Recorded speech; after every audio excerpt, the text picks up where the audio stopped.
I am Nick Roloff. Welcome to Dolphins Today by Chat Sports, where we have to recap a bunch of news that happened not in just the NFL, but in the Dolphins division, the AFC East. Massive injury news on the New England Patriots and the New York Jets. We're going to start with the Jets because their best offensive lineman, and you could argue their best offensive player, period, Alijah Vera-Tucker, suffered a potential serious injury and is likely going to miss a significant portion of time. He is a captain on this Jets football team, and it feels increasingly likely, according to the reports from Rossini, Schefter, Rappaport, that he is going to be out for at least a month maybe, which puts him out of play for Dolphins-Jets in Week 4. Miami hosts New York on Monday Night Football. They obviously play him late in the year as well in Week 14, but it does not sound like Alijah Vera-Tucker is going to be there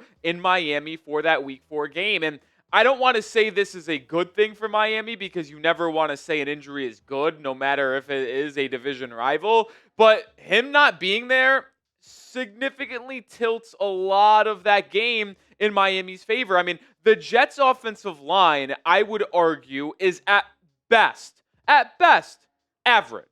Like, they're relying on a second-year left tackle in Fashanu, who was very average last season, and a rookie, Garnet top 10 pick, at right tackle in Armand Membou. You take a significant veteran in Alijah Vera-Tucker, who's top 10, top 15 at his position, off of that offensive line, and now you're looking at that group as a bottom 5 offensive line in football. Who knows? Maybe Fashanu and Membou ultimately are awesome as second-year and first-year guys. That's very possible. But going into the year, and especially in the first month of the season, that projects as a bottom 5 offensive line in football, which will only allow that matchup between Miami and New York to be in Miami's favor, considering the strongest point of this Dolphins football team is its defensive line and front 7.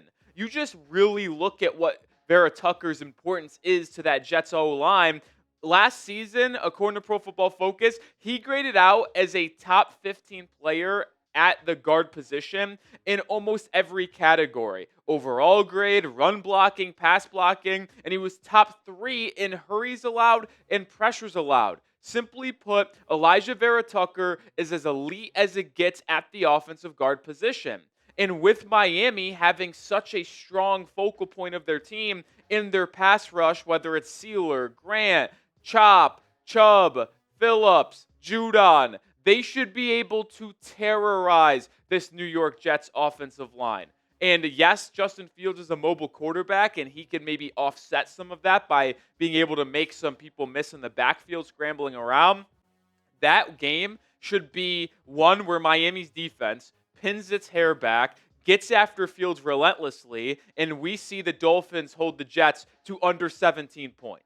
Like, I know that is 4 weeks from now, and we haven't even seen this team play a real NFL game yet, but based off how poor that Jets offense is, and they just lost their best player with Miami's pass rush, I am expecting Miami to hold the Jets to a very low total in that game and pick up an easy win at home on Monday Night Football.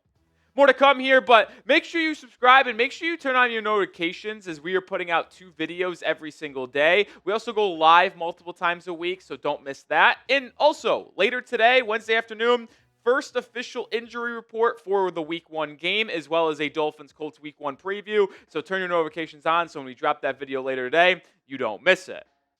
The Jets is not the only team inside the AFC East dealing with a massive injury to their roster. And this player for New England, you could argue, is just as important, if not more important, to Alijah Vera-Tucker. Christian Gonzalez, the third-year corner, is not practicing, at least early in the week, for the Patriots, which means he might miss that Week 1 game against the Las Vegas Raiders. And you might ask, well, that's just for Week 1. Why are you talking about it for Miami? I'll explain a little bit more here in a second. But Mike Vrabel on the Christian Gonzalez injury, saying Christian and the team is not trying to be frustrated. These things happen. It's how we respond to them, how hard we work to get back the communication in all the things he's doing. Continue to work hard to get back and try to make sure we're doing everything we can to help him. We'll have to get him back to practice first, and then we'll have an update in status for Sunday. Well, folks, I think there might be a chance that Christian Gonzalez misses the Patriots Dolphins Week 2 football game.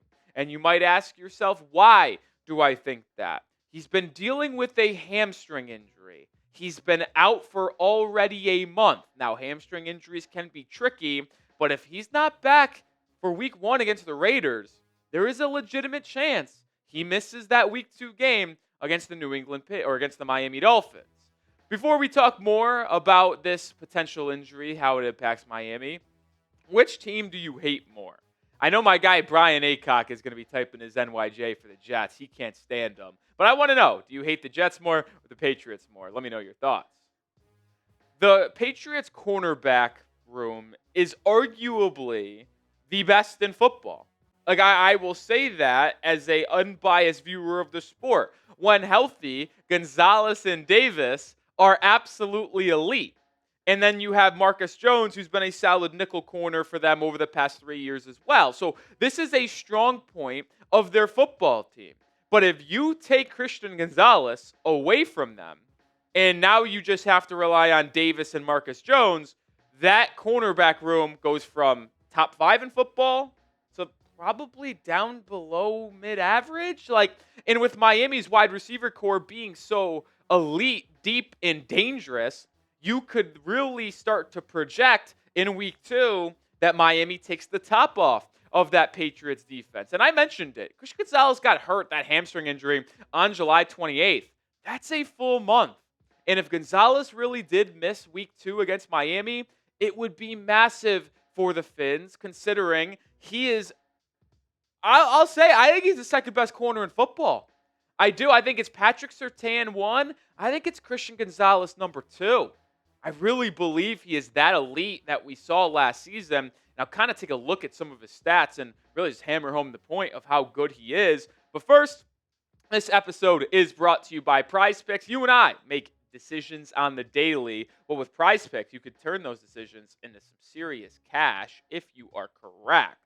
And with PrizePicks, it is good to be right. I was right this past weekend in college football, so I am back this weekend with the first week of professional football as well as another week of college football. You can take more on Saquon Barkley, Joe Burrow, Tua, Tyreek Hill. It's simple to play. You just pick more or less on 2 to 6 player stat projections. If you get your picks right, you could cash in. All it takes is 60 seconds to make your picks and turn your takes into cash all season long. This PrizePicks. Join the millions of users and sign up today. I have an entry for the first game of the season on Thursday between the Eagles and Cowboys. First of all, take advantage of the discounted stat projection for Dak Prescott just needing 1 passing yard to hit the more there. I'm pairing that up with more than on Devontae Smith touchdowns. I think he gets 1. More than CeeDee Lamb, 6.5 receptions, in less than Javonte Williams rushing attempts. So I think that the Cowboys are going to have to throw the ball a lot in this game because the Eagles probably dominate them. Download the app today and use code CLNS to get $50 in lineups after you play your first $5 lineup. That is code CLNS to get $50 in lineups after you play your first $5 lineup. PrizePicks, it's good to be right. I mean, you look back at what Christian Gonzalez did a year ago in his first full season. Remember, he got hurt after playing just 4 games as a rookie. He was elite in those 4 games, including a game against Miami on Thursday night. Was it Thursday or Sunday night? It was Sunday Night Football in Week 2 for that game. Gonzalez shut down Tyreek Hill in that one.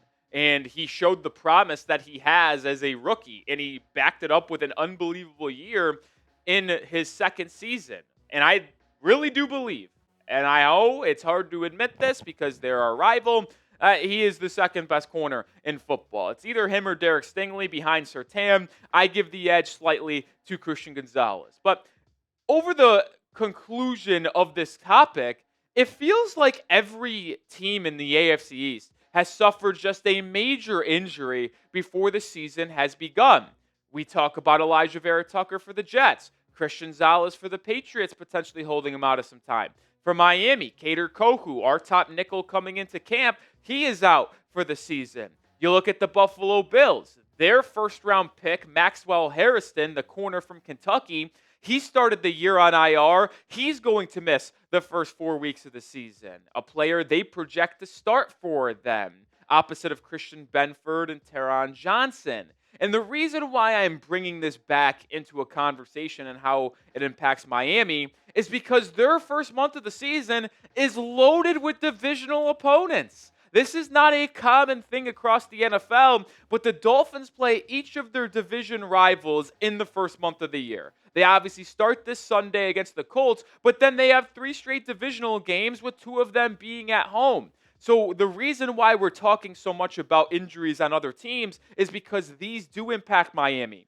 Gonzalez might not be available in week 2 against the Dolphins. Harrison won't be available against Miami in week 3, and Vera-Tucker isn't going to be available against the Dolphins in week 4, allowing Miami, if they're able to stay healthy through the first month of the season, to maybe have a positive injury development on their side for a change.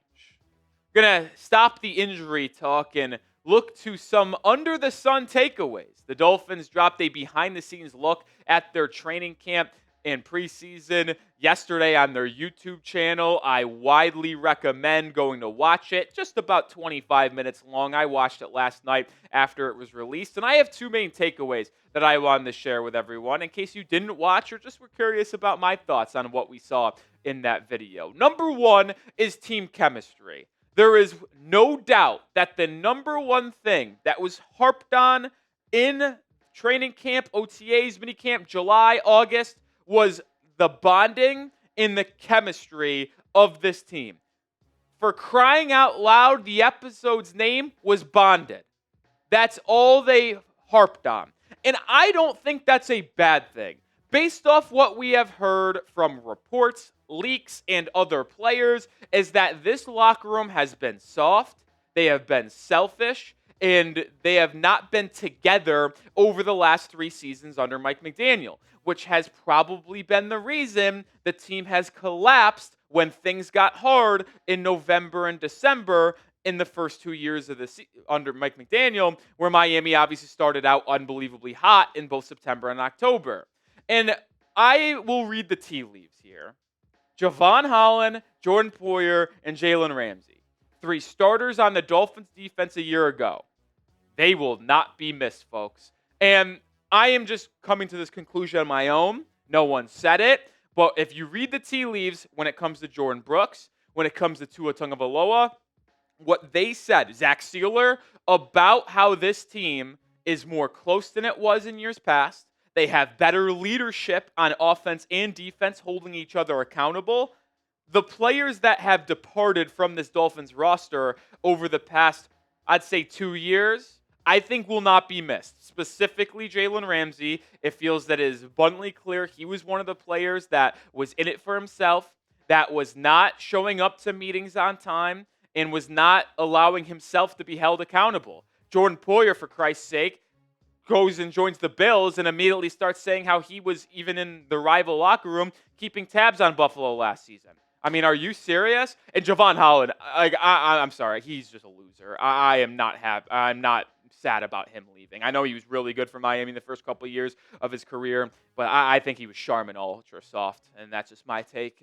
I know some people might disagree, and if Javon disagrees too, he might throw some shade at me if he watches this, but listen, that's how I feel about the situation. It's why Miami didn't want to bring him back. Number 2, Mike McDaniel. I hope I'm wrong, man, but he does not motivate me in the slightest. And I still don't think he's an elite leader at the head coach position. Like, they shared very minimal clips of McDaniel. He didn't have any behind-the-scenes speaking to the cameras. That was left for Sealer, Aaron Brewer, Jordan Brooks, Alec Ingold, Tua. Shocker, by the way, 5 of your 6 captains, so clearly wanted to get the captains in front of the camera. But when they briefly showed a couple speeches McDaniel gave in the locker room and in the huddle, I just don't feel the juice, man. And I think that's important. McDaniel's a very smart offensive mind. There's no doubt about that. But in terms of commanding respect and leading men onto the football field every week, I just don't think he does it at a good level, which is why I do believe that I don't think McDaniel can lead this team to a Super Bowl anytime soon. I hope I'm wrong. I just don't get the juice from McDaniel that I would like to have from my head coach. All right, those are my two major takeaways from the first episode. I don't know if they're scheduling out more episodes in the future. I hope they do show some behind the scenes throughout the season for Miami. I think that'd be a lot of fun. They labeled it episode 1, hinting at maybe there's more episodes to come. But we'll have to see. What was your biggest takeaway, though? You obviously saw mine. And if you want more updates on the Fins, hit that sub button. Like I mentioned, we will have a video out later today with a Week 1 preview in the first official injury report for Dolphins Colts in NFL Week 1. Subscribe and don't miss that video.